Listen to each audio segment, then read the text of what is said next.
My name is Jeff.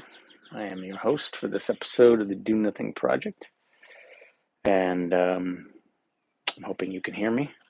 Sorry, I'm a few minutes late. Just been, hey, Tina. Okay, thanks for letting me know. What's up, Peter? Sunday, everyone. Um, uh, hey, Susan. Hey, Colette. Hey, Ruth. Jennifer, Paul, Siobhan, Kay. What's up? Sheila. Stephen, Petro. What's up, buddy? Did you get connected with Lily? We have to her hang out too. Emily, Kelly, Beverly, Susie. This is the Do Nothing Project. Most of you, I expect, have been here before. Doing this for many years now. I'm on my front porch in Toronto. Really nice because it's beautiful. It was a beautiful sunny day today. Like, oh my God, finally. Felt like summer is approaching. So I've decided to do it out here. I'll probably do it out here quite a bit. The weather's turning. It's nicer than my basement. The Do Nothing Project is an opportunity for this group of friends and whoever wants to join us to um, get together on a Sunday evening or whenever you're listening. A lot of people listen to it the next day or the following week. And to do a 25-minute meditation practice, fairly minimal practice.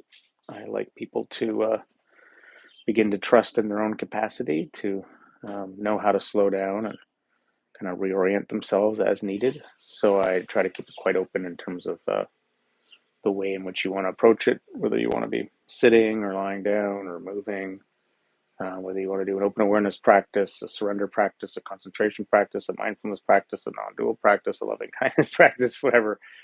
I kind of guide something that's kind of a surrendery type practice around first getting a little bit focused on a simple object that kind of helps cleanse the palate of the mind and simplify things a little bit. And then really, for me, the object is to up kind of two or threefold. One is just to notice how the million ways in which I've decided I'm not okay in this moment, from the tiniest trivial thing to the most profound thing, and just sort of let those be there and let it go insofar as it can be let go of. And sometimes it can't be let go of, and that's fine.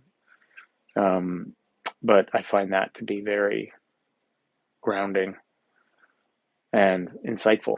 And then another part is I often like to, and I'll occasionally put in cues like this just around kind of noticing awareness, like noticing the center of who's looking and where we're aware from, and this mysterious thing we're inside. I think meditation is both incredibly ordinary and healing in its ordinariness, but it's also deeply mysterious. It points us to, it helps us slow down enough to notice the crazy mystery of our being, which is a profound mystery, and you can really live inside that mystery with ever more charge and fullness and ever more space to not know exactly what's going on, which has been, I was talking to somebody about this, I forget what it was, I think it was Sarah, but just, I was recently looking at a few random Substacks with kind of fairly erudite people talking about awakening and enlightenment and having these different debates and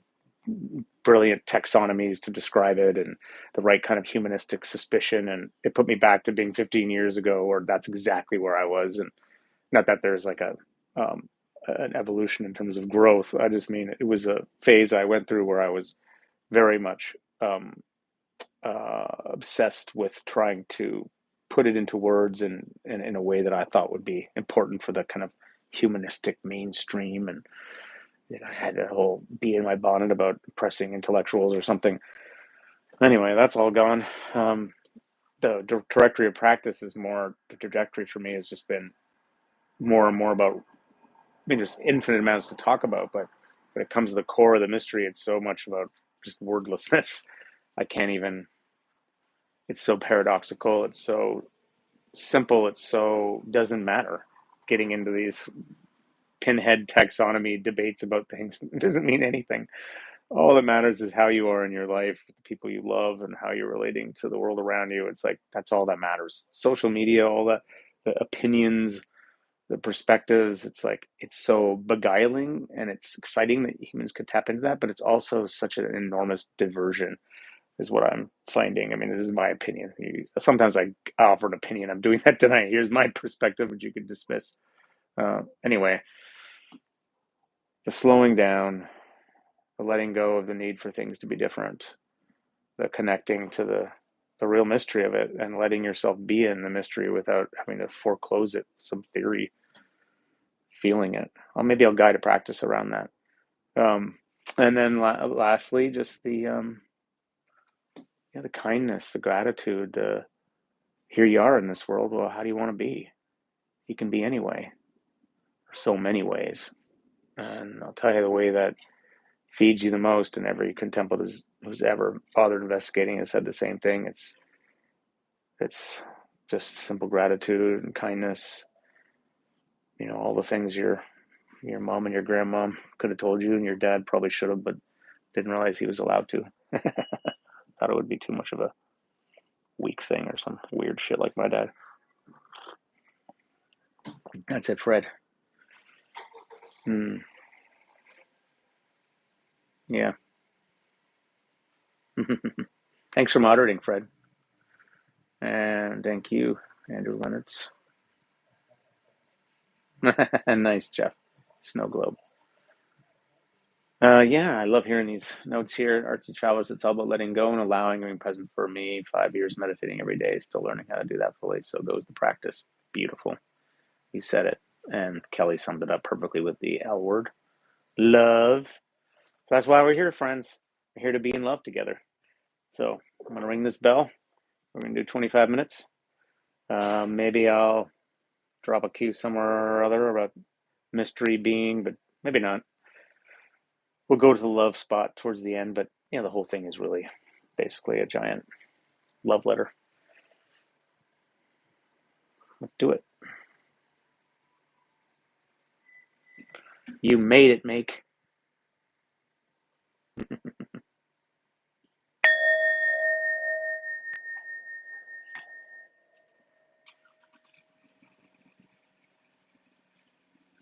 Nice, Jennifer.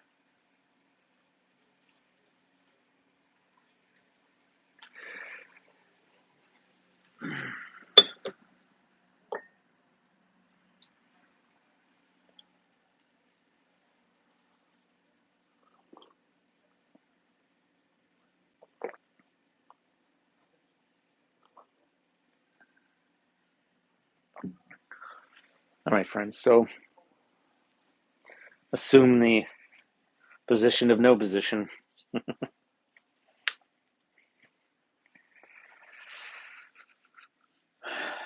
Eyes can be open or closed, whatever feels comfortable. And all you're doing is just becoming aware. You were aware before. Now you're going to get a little bit more aware, probably, of the life of the body, which was here all along, tirelessly doing its thing. All of these systems and systems and systems. The heart beating, brain synapses firing, breath coming all on its own. Didn't have to think about it. Circulation. And so I like to kind of begin with that acknowledgement. Yeah, I have a body. Here it is. Here's the breath. What's happening here? And we can include the mind because it's one system. What's happening here? Like, is the energy up? Are you feeling jumpy, agitated, energized? All slightly different flavors. Maybe you're more neutral. Maybe you're more tired, heavy. What about the thoughts? Lots of thoughts, not so many. Emotions? Is there a lingering atmosphere, some feeling, tone that's been there with you this past little while, maybe this past long while? Body aches and pains, the sensations connected to the ongoing physiology of the body, I mentioned before, the heart, the digestion, the breath. Just a little snapshot of where you're at now. Letting it be this way, of course.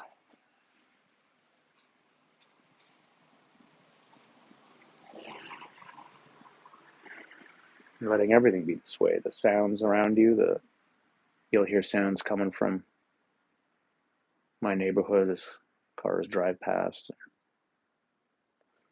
There's a mourning dove over there.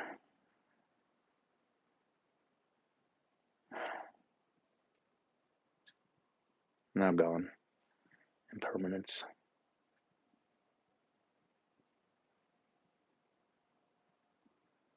So some people like to sit like this, zero agenda, just being a body, being present, presence in presence. And some do that, and there's a kind of intention to connect to something simple as well in experience, just to give attention, something to do. The breath or a sound, your home base. It can be a nice way to get things settled. So I'll leave it to you.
A big part of the practice is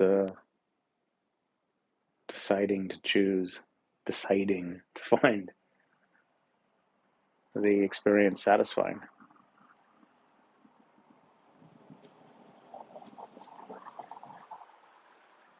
Which is interesting when things aren't comfortable. There's, hard feelings or lots of thoughts. Even that, can you, right here at the beginning or closer to the beginning, decide you don't want a contrast between a state you don't like and a state you do. What if it was all just fine?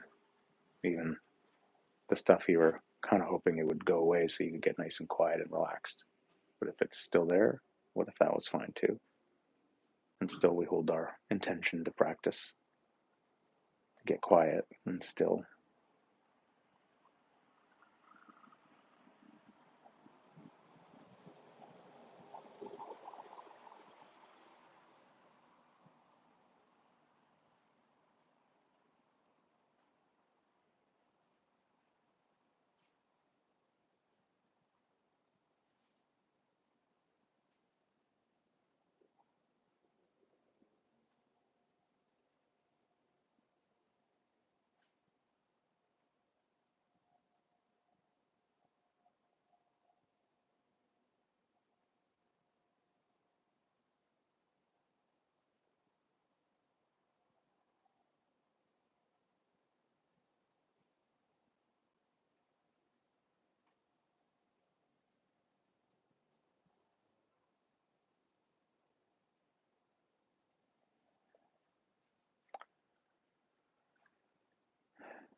mind wanders. It's totally natural. You notice that at some point and come on back. And you let it be natural. That rhythm of wandering and coming back is part of how it all is. What if that were just fine?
Here, right now, coming back to right here. It's like forever arriving, forever arriving.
The mind starts to have an expectation, starts to wonder about something, waiting for something, hoping for something, remembering something.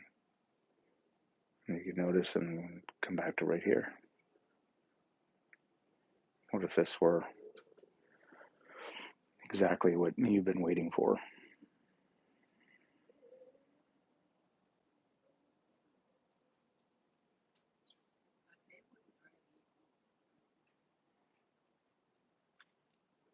What do you have to quote do to kind of drop more into that, or let go of, or reframe?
It's like everything's coming together.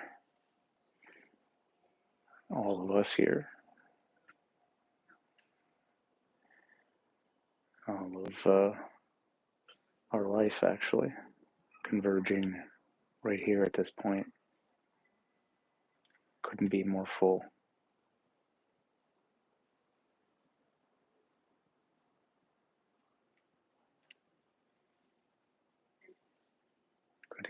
Couldn't be more cutting edge.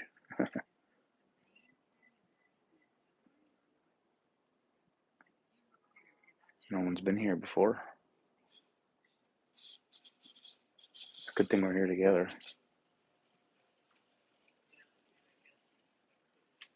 Seems to be going okay. So, last few minutes, shift into a gratitude practice, maybe, if you like,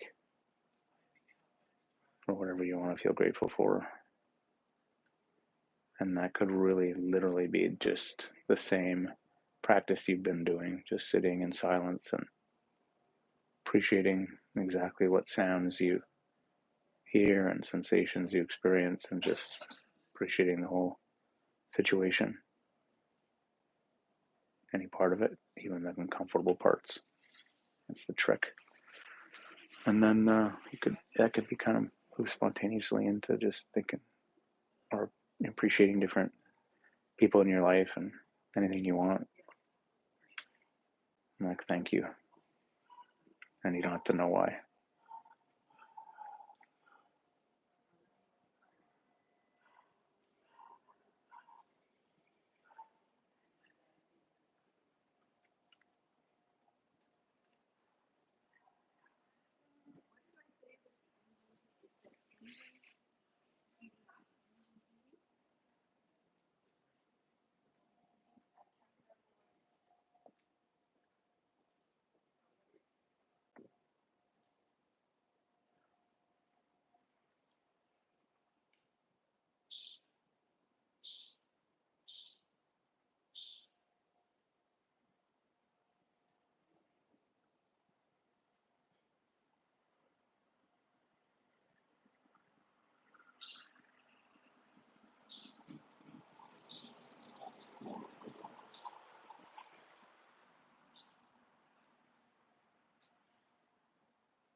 Thank you, birds.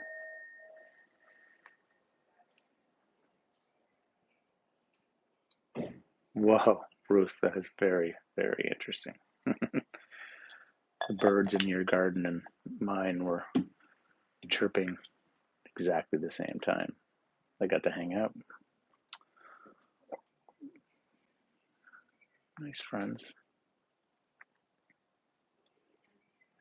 Bonnie, Catherine, Sankana, Artsy Traveler, AJ. That was nice to hang out. I felt very just calm and happy in that one. Connected. I'm watching this couple across the way. Their car broke down. They're trying to figure out how to get jumping cables put on, which seemed very amusing and perfect for me. Welcome, Marjorie. I know I'm fading out here.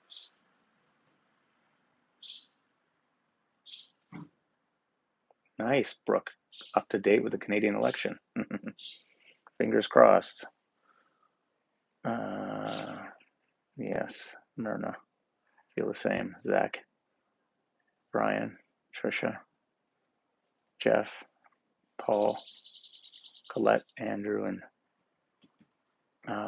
Fred. Thank you. Yeah, there's a great episode of Mind Bod Pod all about tapping if you're interested in tapping as a way to deal with trauma. It's super interesting. Oh yeah, Forever Arriving. Maybe that should be the title. Artsy Traveler. Good call. Everybody. Yeah, it'll be nice because they'll get better lighting for a while. Better lighting, better lighting, better lighting, and then it'll flip. But I think we'll be able to hopefully be out here for the next few months.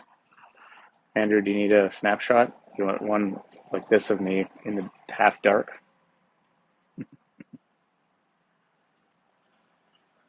Yes, cashew. Me too. I freaked out near American Soul. I freaked out North American Soul.